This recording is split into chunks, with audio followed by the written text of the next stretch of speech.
மாபெரும் சரித்திர புரட்சியை தன்னந்தனியாக ஏற்படுத்தி இருக்கிறார் மாண்புமிகு தமிழ்நாடு முதலமைச்சர் அவர்கள்.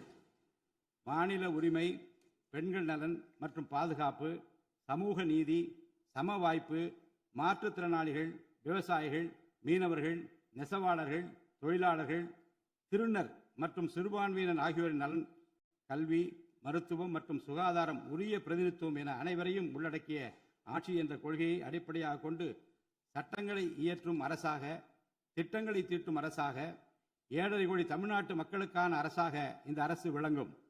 தமிழக வெற்றி கழகத்தின் கொள்கை தலைவர்களாக திகழும் பகுத்தறிவு பகலவன் தந்தை பெரியார், பெருந்தலைவர் காமராஜர், சட்டமேதை அண்ணல் அம்பேத்கர், ராணி வேலு நாச்சியார், மக்கள் சேவகர் அஞ்சலை அம்மாள் ஆகியோர் இன்று நம்முடன் இல்லை என்றாலும் அவர்கள் வகுத்து தந்த கொள்கைகளை கட்டிக்காத்து பேரறிஞர் அண்ணா மற்றும் புரட்சித் தலைவர் எம்ஜிஆர் அவர்களது வழியில் ஜனநாயகத்தின் மேன்மையை மேம்படுத்த தேவையான அனைத்து நடவடிக்கைகளையும் இந்த அரசு நடைமுறைப்படுத்தும். கூட்டணி ஆட்சி தத்துவத்தின் இலக்கணமாக திகழும் இந்த அரசு கடந்த 74 ஆண்டு காலமாக தமிழ்நாட்டின் அரசியல் வரலாற்றில் கண்டிராத ஆட்சியிலும் பங்கு, அதிகாரத்திலும் பங்கு என்பதை செய்து காட்டியுள்ளது. தமிழக வெற்றி கழக அரசு பொறுப்பேற்ற பின்னர் மாண்புமிகு முதலமைச்சர் திரு ஜோசப் விஜய் அவர்கள் புதுதில்லியில் மாண்புமிகு இந்திய பிரதமர் திரு நரேந்திர மோடிஜி அவர்களை நேரில் சந்தித்து தமிழ்நாட்டின் நீண்டகால கோரிக்கைகளான வான்வழி அமைப்பு மையத்தை CABS கேப்ஸ் ஓசூரின் அருகில் நிறுவவும், மேகதாது அணை கட்ட கர்நாடக அரசு முயல்வதை தடுக்கவும், தமிழ்நாட்டு மீனவர்கள் இலங்கை அரசால் கைது செய்யப்படுவதை தடுத்து மீனவர்களையும் அவரது படகுகளையும் உடனே விடுவிப்பதற்கான நடவடிக்கைகள் அடங்கிய கோரிக்கை மனுவை அளித்து தமிழ்நாட்டுக்கு தேவையான நிதி உதவி உள்ளிட்ட அனைத்து உதவிகளையும் வழங்குமாறு கேட்டுக்கொண்டார். மேலும் ஒன்றிய அரசிடம் மாண்புமிகு முதலமைச்சர் அவர்கள் தமிழ்நாட்டிற்கு தேவையான நெடுஞ்சாலை மற்றும் உட்கட்டமைப்பு மேம்பாட்டிற்கான நிதி ஒதுக்கீடு, தேசிய முக்கியத்துவம் வாய்ந்த கல்வி நிறுவனங்களை தமிழ்நாட்டில் நிறுவுதல் மற்றும் ஓசூர், கோயம்புத்தூர் மற்றும் மதுரை நகரங்களுக்கு தேவையான மெட்ரோ ரயில் திட்டங்களுக்கு நிர்வாக ஒப்புதல் வழங்குதல் குறித்து கோரினார்.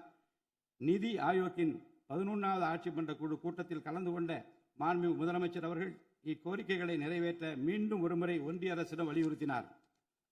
இந்த கோரிக்கைகளை கனிவுடன் பரிசீலித்து ஒன்றிய அரசு தமிழ்நாட்டிற்கு தேவையான உதவிகளை செய்யும் என்று எதிர்பார்க்கப்படுகிறது. ஒன்றிய அரசுக்கு தமிழ்நாட்டு மக்கள் செலுத்தும் வரியிலிருந்து தமிழ்நாட்டிற்கு சேர வேண்டிய உரிய நிதி பகிர்வினை கோருவதற்கு தமிழ்நாடு சட்டமன்றத்தில் தீர்மானம் இயற்றப்படும். அவ்வாறு தீர்மானம் நிறைவேற்றுவதோடு நின்றுவிடாமல் உச்சநீதிமன்றம் வரை சென்று நிதி பகிர்வினை சட்ட ரீதியாக பெறுவதற்காக சட்ட வல்லுநர்கள் அடங்கிய சிறப்பு குழு அமைக்கப்படும். தமிழ்நாட்டிற்கு வரவேண்டிய ஒவ்வொரு ரூபாய் வருவாயும் முறையாக ஆவணப்படுத்தப்பட்டு தமிழ்நாட்டிற்கான நிதி பகிர்வில் ஒன்றிய அரசின் பாரபட்சமான அணுகுமுறை அறிக்கையாக வெளியிடப்படும். மேலும் தமிழ்நாட்டுக்குரிய நியாயமான நிதி பகிர்வை ஒன்றிய அரசிடமிருந்து பெறுவது உறுதி செய்யப்படும். தமிழ்நாட்டின் நலனை பாதுகாப்பதற்கும், மாநில உரிமைகளுக்காக போராடுவதற்கும், மாநிலங்களுக்கு தேவையான நலத்திட்டங்களை நிறைவேற்றுவதற்கும், புதிய கட்டமைப்புகளை உருவாக்குவதற்கும் ஒன்றிய அரசை தொடர்ந்து வலியுறுத்தி பெரும் முனைப்புடன் இந்த அரசு செயல்படும். கடந்த சில ஆண்டுகளில் தமிழ்நாட்டின் நிதி நிலைமை மிக மோசமான சீர்கேட்டை சந்தித்துள்ளது. மாண்புமிகு முதலமைச்சர் அவர்கள் பதவியேற்ற பிறகு ஆற்றிய தனது முதல் உரையில் உறுதியளித்தபடி கடந்த கால அரசின் தவறான நிதி நிர்வாகத்தின் மறைக்கப்பட்ட உண்மை நிலையை வெளிக்கொணரும் வகையில் தமிழ்நாட்டின் நிதி நிலை குறித்த வெள்ளை அறிக்கையை இந்த அரசு வெளியிட்டுள்ளது. கடந்த 5 ஆண்டுகளில் மட்டும் கடனின் அளவு ஏறத்தாழ 2 மடங்காக உயர்ந்தது. 10 லட்சம் கோடி ரூபாய் என்ற அளவை எட்டியுள்ளது. இது தற்போது மாநில மொத்த உள்நாட்டு உற்பத்தி மதிப்பில் GSDP 28.3% உள்ளது. இதன் காரணமாக தமிழ்நாட்டில் வாழும் ஒவ்வொரு தனி நபர் மீதும் 1 லட்சம் ரூபாய்க்கும் அதிகமான கடன் சுமை உள்ளது. 2024-25 நிதியாண்டில் 48,840 கோடி ரூபாயாக இருந்த மாநிலத்தின் வருவாய் பற்றாக்குறை 2025-26 நிதியாண்டில் 78,324 கோடி ரூபாயாக ஒரே ஆண்டில் உயர்ந்து மாநில மொத்த உள்நாட்டு உற்பத்தி மதிப்பில் GSDP 2.2% உள்ளது. மொத்த வருவாய் வரவுகளில் கிட்டத்தட்ட 23% வட்டி செலுத்துவதற்கே செலவிடப்படுகிறது. வருவாய் இழப்புகள் மற்றும் வரி வசூல் துறைகளில் நிலவும் திட்டமிட்ட ஊழல் காரணமாக 2021-22 நிதியாண்டில் மாநில மொத்த உள்நாட்டு உற்பத்தி மதிப்பில் 5.93% இருந்த வரி வருவாய் 2025-26 நிதியாண்டில் 5.45% குறைந்துள்ளது. அரசுக்கு நியாயமாக செல்ல வேண்டிய திசை மாறி சென்ற வருவாயை முறையாக அரசின் கருவூலத்திற்கு கொண்டு வர இந்த அரசு ஏற்கனவே ஒருங்கிணைந்த நடவடிக்கைகளை தொடங்கியுள்ளது. இதுவரை தடமாறி சென்ற வருவாயை அரசின் கணக்குக்கு கொண்டு வரும் பொருட்டு மதுபான உற்பத்தியாளருக்கான கூடுதல் சிறப்பு கட்டணத்தை பிரிவிலேஜ் ஃபீ இந்த அரசு அண்மையில் விதித்துள்ளது. இதன் மூலம் அரசின் கருவூல கணக்கில் வரவு வராத வருவாய்கள் அனைத்தும் முழுமையாக முறைப்படுத்தப்படும். அரசின் அதிகாரப்பூர்வ கருவூல வருவாயாக நேரடியாக மாற்ற நடவடிக்கைகள் எடுக்கப்பட்டும் அரசிற்கு ஓர் ஆண்டிற்கு 1000 கோடி ரூபாய் வரை வரவு எதிர்பார்க்கப்படுகிறது. வருவாய் வரவுகளில் ஏற்படும் அனைத்து இழப்புகளையும், அதேபோல் அரசு பணிகள் மற்றும் இதர அரசு செலவினங்களில் ஏற்படும் இழப்புகளையும் தடுத்து நிதி நிலையை மீண்டும் சீரான பாதைக்கு கொண்டு வர இந்த அரசு அனைத்து நடவடிக்கைகளையும் மேற்கொண்டு வருகிறது. இதன் மூலம் தமிழ்நாட்டு மக்களுக்கு அளித்த வாக்குறுதிகளை இந்த அரசு முழுமையாக நிறைவேற்றும். மிகவும் சவாலான நிதி நெருக்கடியினை தமிழ்நாடு அரசு சந்தித்து வரும் வேளையிலும் மக்களுக்கு அளித்த வாக்குறுதிகளை நிறைவேற்றும் முனைப்புடன் இந்த அரசு ஆட்சி பொறுப்பேற்றவுடன் மாண்புமிகு முதலமைச்சர் அவர்கள் முதல் 3 உத்தரவுகளாக நுகர்வோரின் மின் கட்டணத்தினை குறைத்திடும் விதமாக அரசிற்கு ஏற்படக்கூடிய 1730 கோடி ரூபாய் செலவில் 2 மாதங்களுக்கு 500 யூனிட் வரை பயன்படுத்தும் வீடுகளுக்கு 200 யூனிட் இலவச மின்சாரம் வழங்கவும், மாநிலத்தின் அனைத்து மாவட்டங்களிலும் போதைப்பொருள் தடுப்பு சிறப்பு படையினை உருவாக்கவும் மற்றும் பெண்கள் மற்றும் குழந்தைகளின் பாதுகாப்பிற்காக சிங்கப்பெண் சிறப்பு அதிரடி படையினை ஏற்படுத்தவும் ஆணையிட்டுள்ளார். பொது அமைதியை பேணி காப்பது, சட்டத்தின் ஆட்சியை நிலைநிறுத்துவது மற்றும் பெண்களுக்கு எதிரான குற்றங்களை இரும்பு கரம் கொண்டு ஒடுக்கி மகளிர் மற்றும் குழந்தைகளை பாதுகாப்பான சூழ்நிலை உருவாக்குவது இந்த அரசின் முதன்மையான லட்சியமாகும். பெண்களுக்கு எதிரான பாலியல் வன்கொடுமை மற்றும் சமூக விரோத செயல்களில் ஈடுபடுவோர் மீது இந்த அரசு மிக கடுமையான கண்டிப்பான விரைவான நடவடிக்கைகளை எடுத்து உரிய சட்ட பிரிவுகளின் கீழ் அதிகபட்ச தண்டனை பெற்றுத்தரும். பெண்கள் மற்றும் குழந்தைகளின் பாதுகாப்பினை உறுதி செய்யும் பொருட்டு உருவாக்கப்பட்ட சிங்கப்பெண் சிறப்பு அதிரடிப்படை 2545 புதிய பணியிடங்களுடன் 319 புதிய 4 சக்கர ரோந்து வாகனங்கள், 101 இருசக்கர வாகனங்கள் மற்றும் ட்ரோன்களுடன் 354 கோடி ரூபாய் நிதி ஒதுக்கீட்டில் இப்பணியினை மிக சிறப்பாக செய்து முடிக்கும். கடந்த சில ஆண்டுகளாக தமிழ்நாட்டில் போதைப்பொருள் கலாச்சாரம் வேரூன்றியுள்ளது. இதனை கட்டுப்படுத்த முந்தைய அரசு ஆக்கப்பூர்வமான நடவடிக்கைகள் எதையும் எடுக்கவில்லை. தமிழ்நாட்டின் சட்டம் ஒழுங்கு சீர்கேட்டிற்கு முதற் காரணம் மாநிலத்தின் பரவலாக கிடைக்கும் போதைப்பொருள் பழக்கம்தான். போதைப்பொருள் இல்லாத தமிழ்நாட்டை உருவாக்குவது இந்த அரசு முழு மூச்சுடன் செயல்படும். இதனை செயல்படுத்தும் விதமாக போதைப்பொருள் தடுப்பு சிறப்பு படை அனைத்து மாவட்டங்களை உருவாக்க இந்த அரசு உத்தரவிட்டுள்ளது. போதைப்பொருள் நடமாட்டத்தை முற்றிலுமாக ஒழிக்க தேவையான அனைத்து நடவடிக்கைகளையும் இந்த அரசு எடுத்து வருகிறது. பொதுமக்களின் நலனில் பெரிதும் அக்கறை கொண்ட இந்த அரசு பொறுப்பேற்றவுடன் முதற்கட்டமாக வழிபாட்டு தலங்கள், கல்வி நிறுவனங்கள் மற்றும் பேருந்து நிலையங்களுக்கு அருகில் 500 மீட்டர் தொலைவில் அமைந்திருந்த 717 மதுபான சில்லறை விற்பனை கடைகள் மூடப்பட்டுள்ளன. கள்ளச்சாராய நடமாட்டம் மற்றும் சட்டவிரோத மது விற்பனையை முற்றிலும் ஒழிப்பதற்கும் இத்துறையில் முழுமையான கண்காணிப்பை ஏற்படுத்துவதற்கும் தேவையான கடுமையான விதிமுறைகள் உருவாக்கப்பட்டு நடைமுறைப்படுத்தப்படும். இதன் மூலமாக ஆயத்தீர்வை வசூல் மற்றும் மதுபான விநியோகத்தில் உள்ள முறைகேடுகள் தடுக்கப்பட்டு மாநிலத்தின் சமூக பொருளாதார சூழல் நல்வழிப்படுத்தப்படும். தமிழ்நாட்டில் கனிம வளத்துறையில் மலிந்து கிடக்கும் ஊழல் முறைகேடுகள் காரணமாக கனிம வளங்கள் மூலம் கிடைக்கும் வருவாயில் பெரும் அளவில் இழப்பு ஏற்பட்டுள்ளது. மாநிலத்தில் உள்ள கனிம வளங்களை திறம்படவும் சுற்றுச்சூழலுக்கு உகந்த வகையில் நீடித்த காலத்திற்கு பயன்படுத்துவதையும் இந்த அரசு உறுதி செய்யும். அரசின் கருவூலத்திற்கு வரவேண்டிய வருவாய் வேறு வழிகளில் திசை மாறி செல்வதை தடுத்து அது முறையாக வந்து சேருவதை உறுதி செய்வதற்காக முறையான ஒழுங்குமுறை மற்றும் அமலாக்கத்தின் மூலம் திட்டமிட்ட சட்டவிரோத கனிம தொழிலும் வரி ஏய்ப்பும் இரும்பு கரம் கொண்டு ஒடுக்கப்படுகின்றன. இந்த முயற்சிகளின் வாயிலாக கனிமங்கள் மூலமாக கிடைக்கும் வருவாயை இரட்டிப்பாக்க அரசு தீவிரமாக முயன்று வருகிறது. இந்த அரசு பொறுப்பேற்றவுடன் தமிழ்நாட்டில் உள்ள ஏரிகள் மற்றும் குளங்களில் படிந்துள்ள வண்டல் மண்ணை விவசாய பெருமக்கள், மட்பாண்ட தொழிலாளர்கள் மற்றும் தனிநபர்களின் வீட்டு உபயோகங்களுக்கு விலையில்லாமல் வழங்குவதற்கு அனுமதி அளிக்கப்பட்டுள்ளது. இதன் மூலம் நீர்நிலைகளின் கொள்ளளவு அதிகரிப்பதற்கு வழிவகை ஏற்படுவதுடன் மழைநீர் மற்றும் நிலத்தடி நீர் சேமிப்பிற்கும் உதவிகரமாக இருக்கும். இத்திட்டமானது மண் வளத்தை மேம்படுத்தி அதன் மூலம் வேளாண் உற்பத்தி திறனையும் அதிகரிக்கும். இத்திட்டத்தின் கீழ் தற்போது வரை 18,274 ஏரிகள் மற்றும் குளங்கள் அறிவிக்கை செய்யப்பட்டுள்ளன.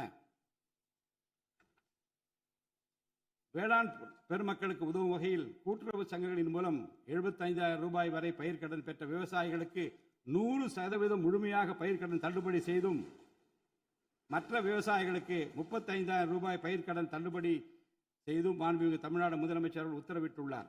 இதன் மூலம் 14.43 லட்சம் விவசாயிகள் பயனடைவர். இதனால் சுமார் 6,000 கோடி ரூபாய் அரசிற்கு கூடுதல் செலவினம் ஏற்படும். வேளாண் துறையை மறுமலர்ச்சி அடைய செய்வதும் வேளாண் பெருமக்களின் வாழ்வாதாரத்தை மேம்படுத்துவதுமே இந்த அரசின் முதன்மையாக கொள்கையாகும். விவசாயிகளுக்கு வழங்கப்படும் உடனடி நிதி உதவிகள் மற்றும் கடன் தள்ளுபடிகள் மட்டுமின்றி முறையான நீர்ப்பாசன மேலாண்மை, நவீன விவசாய தொழில்நுட்பங்கள், குளிர்பதன கிடங்கு வசதிகளை மேம்படுத்துதல் மற்றும் விளைபொருட்களுக்கு உரிய லாபகரமான விலை கிடைப்பதை உறுதி செய்தல் போன்றவற்றின் மூலம் விவசாயிகளின் நலன்களை காக்கும் முதன்மை சக்தியாக இந்த அரசு செயல்படும்.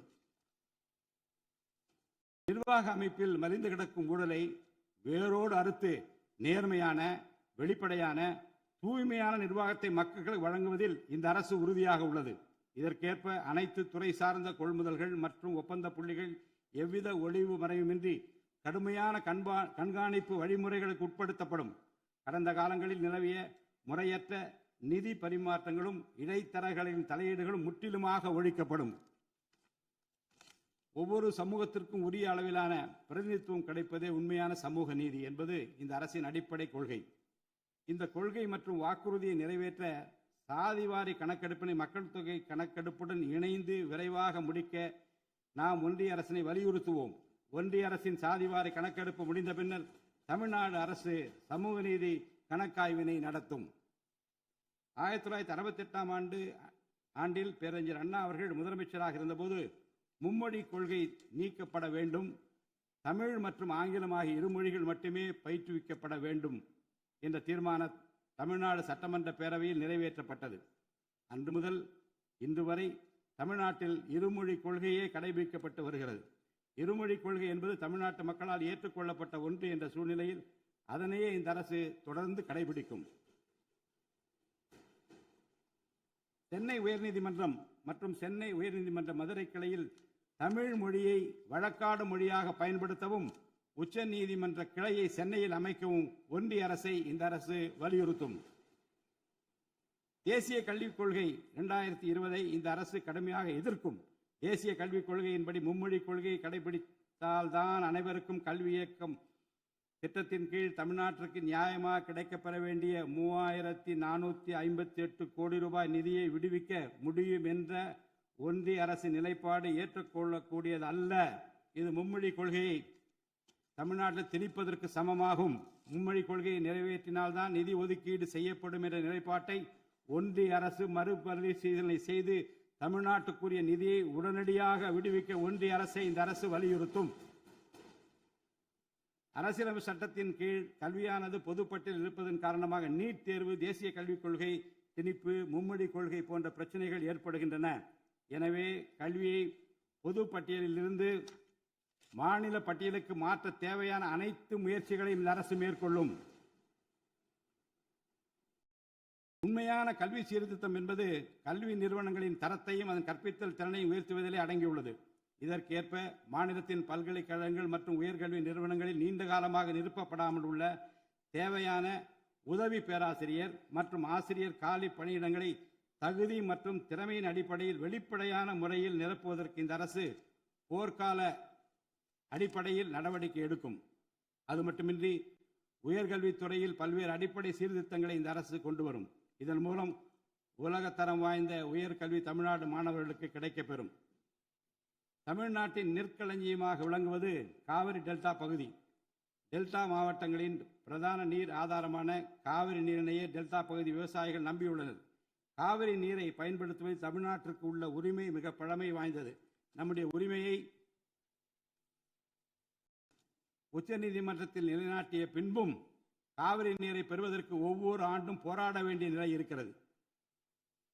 உரிய நீருக்கு பதிலாக உபரி நீர் தான் தமிழ்நாட்டிற்கு கர்நாடக அரசால் வழங்கப்படுகிறது. இந்த நிலையில் மேகதாது திட்டத்தை செயல்படுத்த கர்நாடக அரசு முயன்று வருகிறது. இந்த திட்டம் செயல்படுத்தப்பட்டால் விவசாயிகளின் வாழ்வாதாரம் பாதிக்கப்படுவதுடன் வேளாண் உற்பத்தியும் கடுமையாக பாதிப்படையும். இதனை தடுத்து நிறுத்தவும், தமிழ்நாட்டிற்கு நீரை உரிய காலத்தில் பெற்றுத்தரவும் தேவையான சட்ட நடவடிக்கைகளை இந்த அரசு எடுத்து வருகிறது. தமிழ்நாட்டு மீனவர்கள் தங்களின் வாழ்வாதாரம் மற்றும் பொருளாதார பாதுகாப்பை பாதிக்கும் பல்வேறு சவால்களை தொடர்ந்து எதிர்கொண்டு வருகின்றனர். பருவமழை, புயல் மற்றும் பிற இயற்கை பேரிடர்களால் ஏற்படும் பாதிப்புகளுக்கு அப்பாற்பட்டு பாக் வளைகுடா பகுதியில் தங்களின் பாரம்பரிய மீன்பிடி பகுதிகளில் மீன்பிடி தொழிலில் ஈடுபடும் மீனவர்கள் அடிக்கடி கடுமையான துன்பங்களை அனுபவித்து வருகின்றனர். அவர்கள் இலங்கை கடற்படை அதிகாரிகளால் கைது செய்யப்படுவதும், அவருடைய மீன்பிடி படகுகள் பறிமுதல் செய்யப்பட்டு நீண்ட காலம் பிடித்து வைக்கப்படுவதும், கணிசமான அளவில் அபராதங்கள் விதிக்கப்படுவதும் தொடர்ந்து நடைபெற்று வருகின்றன. இந்த நீண்டகால பிரச்சினைக்கு தீர்வு காண ஒன்றிய அரசு தொடர்ந்து வலியுறுத்தும். அதே நேரத்தில் மீனவர்களின் வாழ்வாதாரத்தையும் பொருளாதார நிலைத்தன்மையையும் வலுப்படுத்தும் பல்வேறு நடவடிக்கைகளையும் மேற்கொள்ளும். காலநிலை மாற்றத்தினை எதிர்கொள்வதிலும், தமிழ்நாட்டின் வனப்பரப்பு மற்றும் பசுமை பரப்பினை உயர்த்துவதிலும் சதுப்பு நில காடுகள், ஈரநிலங்கள், கடலோர பகுதிகள் என அனைத்து வகையான சூழலியல் முக்கியத்துவம் வாய்ந்த நிலப்பரப்புகளை பாதுகாப்பதிலும் இந்த அரசு உறுதியாக செயல்படும். நிலத்தடி நீர்மட்டத்தை உயர்த்தவும், மழை காலங்களில் வரும் நீரை சேமிக்கவும் ஏதுவாக ஏரிகள் மற்றும் குளங்கள் பராமரிப்பு திட்டம் ஒவ்வொரு ஆண்டும் செயல்படுத்தப்படும். மேலும் கடலுக்கு செல்கின்ற நீரை தடுக்கும் வகையிலும், மழை நீரினை சேமிக்கும் வகையிலும் தேவையான இடங்களில் தடுப்பணைகள் கட்ட நடவடிக்கைகள் மேற்கொள்ளப்படும். தென் மாவட்ட மக்களின் உயிர் நாடியாக விளங்குவது முல்லை பெரியாறு அணையாகும்.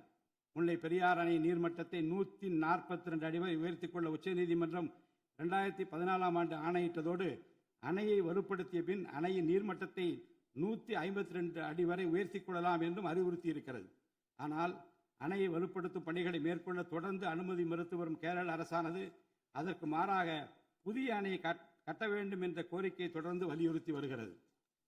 கேரள அரசின் புதிய அணை கட்டும் முயற்சியை தடுக்கவும், முல்லை பெரியார் அணைப்பகுதியில் பழுதுபார்க்கும் பணிகளை மேற்கொள்ளவும், அணையின் நீர்மட்டத்தினை உயர்த்தவும் உறுதியான நடவடிக்கைகளை இந்த அரசு எடுக்கும். நதிநீர் இணைப்பு திட்டத்தை செயல்படுத்தும் விதமாக முதற்கட்டமாக தமிழ்நாட்டில் உள்ள நதிகளை இணைக்கவும், அதனைத் தொடர்ந்து ஒன்றிய அரசிடம் வலியுறுத்தி தென் மாநிலங்களில் உள்ள நதிகளை இணைக்கவும் இந்த அரசு தீவிரமாக முயற்சி மேற்கொள்ளும். கீழடி, ஆதிச்சநல்லூர், கொடுமணல், மயிலாடும்பாறை, சிவகலை, அழகன்குளம், அரிக்கமேடு, சல்வன்குப்பம் மற்றும் பூம்புகார் ஆகிய தலங்களில் தொடர்ந்து தொல்லியல் துறை ஆராய்ச்சி மேற்கொள்ளவும், கீழடி, ஆதிச்சநல்லூர் ஆகிய இரு தலங்களுக்கு யுனெஸ்கோவின் உலக பாரம்பரிய சின்னம் என்ற அங்கீகாரத்தை கிடைக்கவும், இத்தலங்களுக்கு பள்ளி மாணவர்களை கல்வி சுற்றுலா அழைத்து செல்லவும் இந்த அரசு வழிவகை செய்யும்.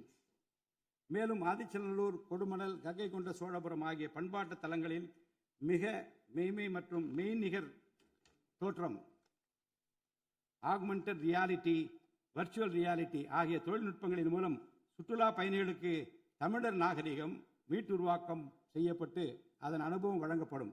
இவற்றுடன் இணைந்து மாநிலத்தின் இயற்கை வளங்களையும் சுற்றுச்சூழல் சமநிலையையும் பேணிக்காக்கும் வகையில் ஒரு விரிவான நிலையான சுற்றுலா கொள்கை, சஸ்டைனபிள் டூரிசம் பாலிசி வகுக்கப்படும். சுற்றுச்சூழல் பாதுகாப்போடு உட்கமைப்பை மேம்படுத்தி தமிழ்நாட்டை உலகளாவிய பாரம்பரிய மற்றும் சூழல்சார் சுற்றுலா தலமாக இந்த அரசு மாற்றும்.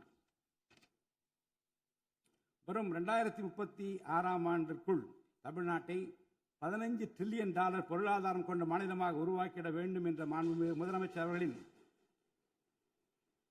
இலக்குடன் தொழில்கள் வளர வேண்டும், தொழிலாளர்கள் வாழ வேண்டும் என்ற கொள்கையில் இந்த அரசு உறுதியாக உள்ளது. தமிழ்நாட்டில் தொழில் வளர்ச்சியை மேம்படுத்தும் வகையில் தொழில் நிறுவனங்கள் தொடங்குவதற்கான நடைமுறைகள் எளிமைப்படுத்தப்படும். இதன்படி குறு, சிறு மற்றும் நடுத்தர தொழில்கள் தொடங்க தேவையான அனுமதியினை ஒற்றைச்சாளர முறையில் விரைவாக வழங்குவதற்கான நடவடிக்கைகளை இந்த அரசு எடுக்கும். இதன் மூலம் தமிழ்நாடு தொழில் வளர்ச்சி அடைவதோடு லட்சக்கணக்கான வேலை வாய்ப்புகள் உருவாக்கப்படும். மாநிலத்தின் பொருளாதார நிலைத்தன்மையையும் தொழில்துறை வளர்ச்சியையும் ஊக்குவிக்கும் நோக்குடன் முந்தைய தொழில் கொள்கைகளின் தொடர்ச்சியை பேணுவதோடு தற்கால மற்றும் வருங்கால தேவைகளை கருத்தில் கொண்டு ஒரு புதிய தொழில் கொள்கையை இந்த அரசு வகுத்து உள்நாட்டு மற்றும் உலகளாவிய நிறுவனங்கள் தமிழ்நாட்டில் தங்களது முதலீடுகளை மேற்கொள்வதற்கான சிறப்பு ஊக்கத்தொகை திட்டங்களை இந்த அரசு செயல்படுத்தும். அனைத்து துறைகளுக்கும் பொருந்தக்கூடிய வகையில் ஒற்றைச்சாளர முறை, சிங்கிள் விண்டோ சிஸ்டம் முழுமையான டிஜிட்டல் தளமாக மேம்படுத்தி எவ்வித நிர்வாக தாமதமுமின்றி அனைத்து அனுமதிகளையும் விரைந்து வழங்கி தொழில் தொடங்குவதை எளிதாக்கும். ஈஸ் ஆஃப் டூயிங் பிசினஸ் சூழலை இந்த அரசு மேம்படுத்தும். பன்னாட்டு நிறுவனங்களின் முதலீடுகளை ஈர்க்கும் வகையில் தமிழ்நாடு முதலீட்டாளர் ஊக்குவிப்பு ஆணையம் ஒன்று தலைமைச் செயலாளர் தலைமையில் ஏற்படுத்தப்படும். இந்த ஆணையத்தின் மூலம் 200 கோடி ரூபாய்க்கும் அதிகமாக முதலீடு செய்யும் நிறுவனங்கள் அல்லது 5000 பேருக்கு வேலைவாய்ப்பு வழங்கும் நிறுவனங்களுக்கு விரைந்து தொழில் தொடங்க அனுமதி அளிக்க நடவடிக்கை எடுக்கப்படும். வறுமையில்லா தமிழ்நாட்டை உருவாக்குவது இந்த அரசின் முதன்மையான குறிக்கோள். வறுமையை முற்றிலும் ஒழிக்கும் வகையில் தமிழ்நாட்டில் உள்ள ஏழை குடும்பங்கள் கண்டறியப்பட்டு அவர்களுக்கு அரசின் நலத்திட்டங்கள் சென்றடைவதை உறுதி செய்வதுடன் அவர்களின் வாழ்வாதாரத்தை மேம்படுத்தவும் அவர்கள் சுய தொழில் செய்வதற்கான வாய்ப்புகளையும் வசதிகளையும் இந்த அரசு ஏற்படுத்தி தரும். இந்தியாவில் நகரமயமாதல் முன்னோடிய மாநிலமாக தமிழ்நாடு விளங்குகிறது. வரும் 2031ஆம் ஆண்டிற்குள் நகர்ப்புற சிறப்பிற்கான இந்தியாவின் முன்மாதிரி மாநிலமாக தமிழ்நாடு திகழும்.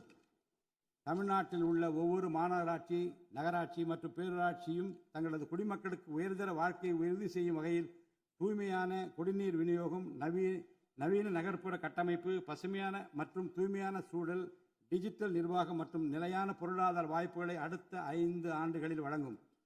அரசு துறைகளில் உள்ள காலி பணியிடங்களை நிரப்ப குறித்த நேரத்தில் எவ்வித ஒளிவு மறைவுமின்றி தேர்வாணையங்கள் மூலம் தேர்வுகள் நடத்தப்பட்டு முறைப்படி காலி பணியிடங்கள் நிரப்பப்படும். இதன் மூலம் ஆயிரக்கணக்கான இளைஞர்களின் அரசு பணி கனவு மெய்ப்படும். செயற்கை நுண்ணறிவிற்கு தனி கவனம் செலுத்த வேண்டியதன் அவசியத்தை கருத்தில் கொண்டு இந்த அரசு தகவல் தொழில்நுட்பவியல் மற்றும் டிஜிட்டல் சேவைகள் துறையின் வரம்பை செயற்கை நுண்ணறிவையும் உள்ளடக்கும் வகையில் விரிவுபடுத்தியுள்ளது. அரசு துறைகளின் செயல்திறனை மேம்படுத்தவும் பொதுமக்களுக்கு சிறந்த மின் ஆளுமை கவர்னன்ஸ் சேவைகளை வழங்கவும் இத்துறை செயற்கை நுண்ணறிவு கருவிகளை பயன்படுத்த துணை புரியும். தமிழ்நாடு அரசு சமூக நீதியை காப்பதில் உறுதியுடன் இருந்து தமிழ்நாட்டின் 69% இடஒதுக்கீட்டை பாதுகாப்பதற்கான அனைத்து முயற்சிகளை மேற்கொண்டு வருகிறது. மேலும் சிறுபான்மையினரின் அரணாக திகழும் அரசு சிறுபான்மையினரின் முன்னேற்றத்திற்கும் அவர்களின் உரிமைகளை நிலைநாட்டவும் என்றும் உறுதுணையாக இருக்கும். இந்த அரசு ஒரு உண்மையான மதசார்பற்ற சமூக நீதி அரசாக திகழும் என்பதில் எனக்கு ஐயமில்லை. ஆதி திராவிடர் மற்றும் பழங்குடியினருக்கான உயர்தர பள்ளிக் கல்வி, உலகின் தலைசிறந்த பல்கலைக்கழகங்கள் உயர்கல்வி, வேலைவாய்ப்பு மற்றும் சுய தொழில் வாய்ப்புகள், வீடு மற்றும் உட்கட்டமைப்பு வசதிகள், திறன் மேம்பாடு, பொருளாதார மற்றும் வாழ்வாதார மேம்பாடு என அனைத்து வகையிலும் ஆதி திராவிடர் மற்றும் பழங்குடியின மக்களின் சமூக நீதியினை நிலைநாட்டும் அரசாக இந்த அரசு திகழும். மாற்றுத்திறனாளிகளின் நலனை பேணி பாதுகாக்க இந்த அரசு உறுதி பூண்டுள்ளது. மாற்றுத்திறனாளிகளின் உரிமைகள், சமத்துவம் மற்றும் சமூக பாதுகாப்பினை உறுதி செய்யும் முன்னணி மாநிலமாக தமிழ்நாடு அரசு திகழும். டிஜிட்டல் மற்றும் உட்கட்டமைப்பில் மாற்றுத்திறனாளிகளுக்கு சமமான அணுகல் வசதி ஏற்படுத்தி கொடுப்பது மட்டுமல்லாமல் சமூகத்தில் அவர்களின் முன்னேற்றத்திற்கு சிறப்பு கவனம் அளிக்கப்படும். மாற்றுத்திறனாளிக்கான 4% இடஒதுக்கீட்டு முறையாக நடைமுறைப்படுத்தவும் இந்த அரசு நடவடிக்கை எடுக்கும். எதிர்கால ஒலிம்பிக் வெற்றியாளர்களை உருவாக்கவும் தமிழ்நாட்டை இந்தியாவின் முன்னணி விளையாட்டு ஆற்றல் மையமாக நிலைநிறுத்துவதையும் நோக்கமாக கொண்டு ஒலிம்பிக் உயர் திறன் மையங்கள், ஒலிம்பிக் சென்டர்ஸ் ஆஃப் எக்ஸலன்ஸ் அமைக்க இந்த அரசால் நடவடிக்கை மேற்கொள்ளப்படும். இம்மையங்கள் உலக தரத்திலான பயிற்சி, உட்கட்டமைப்பு, உயர்தர பயிற்சி, நவீன விளையாட்டு, அறிவியல் வசதிகள், செயல்திறன் பகுப்பாய்வு மற்றும் முழுமையான விளையாட்டு மேம்பாட்டு சேவைகள் வழங்கும். திருநர் கண்ணியத்துடன் வாழ வழி செய்யும் விதமாக அவர்களுக்கு திறன் மேம்பாட்டு பயிற்சி வழங்கவும், சுய உதவி குழுக்கள் அமைத்திடவும், வாழ்வாதார வாய்ப்புகள் மற்றும் வேலை வாய்ப்பு பெற்றிட துணை புரிந்தும் வீட்டு வசதிகளை உருவாக்கிடவும் இந்த அரசு உறுதுணையாக இருக்கும். நமது வரலாற்று சிறப்புமிக்க ஆன்மீக கோயில்களின் நிர்வாகத்தை மேம்படுத்தும் வகையில் இந்து சமய அறநிலையத்துறையில் கட்டமைப்பு சீர்திருத்தங்களை இந்த அரசு மேற்கொள்ளும். கோயில் சொத்துக்கள், நிலங்கள் மற்றும் அறக்கட்டளை வருவாய்கள் அனைத்தையும் முழுமையாக தணிக்கை ஆடிட் செய்வதற்கும் கணக்குகளை வெளிப்படையாகவும் கணினிமயமாகவும் கொண்டு வருவதற்கும் நடவடிக்கை எடுக்கப்படும். முந்தைய காலங்களில் நிலவி வந்த நிர்வாக முறைகேடுகள் முற்றிலும் களையப்பட்டு கோயில்களில் அசையும் மற்றும் அசையா சொத்துக்கள் அனைத்தும் அதன் புனிதமான நோக்கங்களுக்காக மட்டுமே பயன்படுத்தப்படும் இந்த அரசால் உறுதி செய்யப்படும். அரசின் நலத்திட்டங்களை மக்களிடம் எடுத்துச் செல்வதில் முக்கிய பங்கு வகிப்பவர்கள் அரசு ஊழியர்கள். இளைய சமுதாயத்தை நல்வழிப்படுத்துவதில் முக்கிய பங்கு வகிப்பவர்கள் ஆசிரியர்கள். அரசு ஊழியர்கள், ஆசிரியர்கள் மற்றும் ஓய்வூதியதாரர்களின் நலன்களை தொடர்ந்து பாதுகாக்கப்படும். அவர்களுக்கான மருத்துவ காப்பீட்டு திட்டங்கள் மேலும் செம்மைப்படுத்தப்படும். தமிழ்நாட்டின் வளர்ச்சியினை மேலும் ஊக்குவித்துவிடவும், மக்களின் வாழ்வாதாரத்தினை மேம்படுத்திடவும் அனைத்து துறைகளையும் உள்ளடக்கிய வெற்றி தமிழகம் தொலைநோக்கு திட்டங்கள் அடுத்த 5 ஆண்டுகளில் இவ்வரசு செயல்படுத்தும். தமிழ் அடையாளம் மற்றும் பெருமை, கண்ணியமான வாழ்வு மற்றும் சமூக பாதுகாப்பு, மகளிர் நலன், இளைஞர் நலன், விவசாயிகள், விவசாய கூலி தொழிலாளர்கள் மற்றும் மீனவர் நலன், உலகத்தரம் வாய்ந்த கல்வி, வளமான தமிழ்நாடு, சிறந்த மருத்துவம் மற்றும் சுற்றுச்சூழல், உலகத்தரமான கட்டமைப்பு மற்றும் மக்கள் நல அரசு, நேர்மையான மற்றும் வெளிப்படையான நிர்வாகம் என 10 தூண்களை உள்ளடக்கிய வளர்ச்சி பாதையாக இது இருக்கும். எத்தனை தடைகள் வந்தாலும் அனைத்தையும் தகர்த்தெறிந்து ஊழலற்ற நேர்மையான நிர்வாகத்தை தந்து அதன் மூலம் பொருளாதார மறுமலர்ச்சியை ஏற்படுத்திட இந்த அரசு உறுதி பூண்டுள்ளது. அரசின் நலத்திட்டங்கள் அனைத்து பிரிவினரையும் சென்றடைய இந்த அரசு செயலாற்றும். இந்த அரசால் அறிவிக்கப்பட்ட வாக்குறுதிகள் அனைத்தும் மாநிலத்தின் நிதி நிலையை சீரமைத்து வருங்காலங்களில் ஒவ்வொன்றாக நிறைவேற்றப்படும். தமிழ்நாட்டு மக்கள் மிகுந்த எதிர்பார்ப்புக்கிடையில் படைபலம், பணபலம், அதிகார பலத்தை மீறி மாண்புமிகு முதலமைச்சர் திரு ஜோசப் விஜய் அவர்களின் தலைமையிலான இந்த அரசை தேர்ந்தெடுத்திருக்கிறார்கள். இம்மக்களின் எதிர்பார்ப்புகளை நிறைவேற்ற வேண்டியது இந்த அரசின் கடமை. இந்த கடமையை நிறைவேற்ற சட்டமன்ற உறுப்பினராகிய நீங்கள் எல்லாம் இந்த அரசுக்கு ஒத்துழைப்பு அளிப்பீர்கள் என்று நம்புகிறேன். இந்த மாமன்றத்தில் நடைபெறும் விவாதங்களில் கலந்து கொண்டு அரசுக்கு ஆக்கப்பூர்வமான ஆலோசனைகளை வழங்குவீர்கள் என்பது எனக்கு ஐயமில்லை. பிறப்புக்கும் எல்லா உயிருக்கும் என்ற வள்ளுவரின் வாக்கிற்கு ஏற்றார் போல அனைவருக்குமான அரசாக, மக்களுக்கான அரசாக, வெறுப்பு வெறுப்பின்றி நேர்மையாக, வெளிப்படையாக, ஒளிவு மறைவின்றி இந்த அரசு செயல்படும். தமிழ்நாட்டை இந்தியாவிலேயே தலைசிறந்த மாநிலமாக உருவாக்கி காட்டுவோம். மற்ற மாநிலங்களுக்கு முன்மாதிரியாக தமிழ்நாடு விளங்க பாடுபடுவோம். அரசின் இந்த முயற்சிக்கு சட்டமன்ற உறுப்பினர்கள் அனைவரும் முழு ஒத்துழைப்பு நல்க வேண்டும் என்று கேட்டு எனது உரையை நிறைவு செய்கிறேன். நன்றி, வணக்கம்.